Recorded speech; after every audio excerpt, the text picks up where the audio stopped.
O psichologinių operacijų tikslas, kad visuomenė, čia esmė, kritiškai nemąstytų. Taigi pasikartosiu, viešųjų ryšių tikslas, leidinių, portalų yra informuoti, suteikti informaciją, ten galima pakomentuoti. O štai Lietuvos kariuomenės tikslas, kuri vykdo tas psichologinės operacijas, kad visuomenė kritiškai nemąstytų.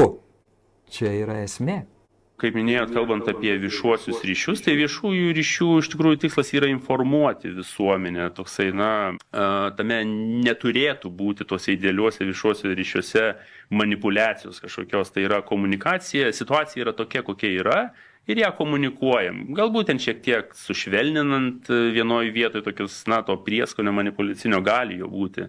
Tačiau tai turi būti faktais pastatyta informacija. Psichologinės operacijos jau labai specifiškai atsirenka, ką komunikuoti, kaip komunikuoti ir kaip apeiti žmogaus dažnai tą racionalų įmąstymą, pasinaudoti tais mūsų mąstymo shortcutais vadinamais tam, kad apeiti tiesiog kritinį mąstymą.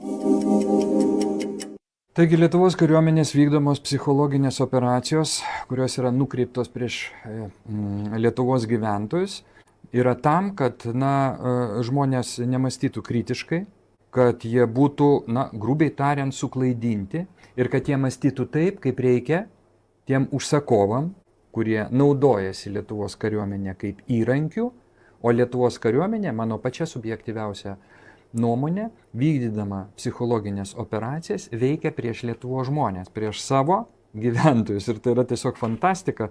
Mes visą tai galėjome tik nuspėti. Kalbų buvo daug.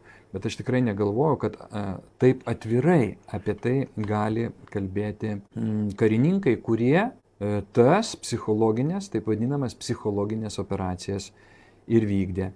Kad žmonės negalvotų. Kad jie visi galvotų taip, kaip dabar galvoja kokie nors, turbūt, Seimo nariai visi Seime, bent jau didelė dalis, didžioji dalis arba kaip tos frakcijos. Tos, kurios vieningai visos frakcijos Seime balsuos už Kapčiamiesčio karinį poligoną.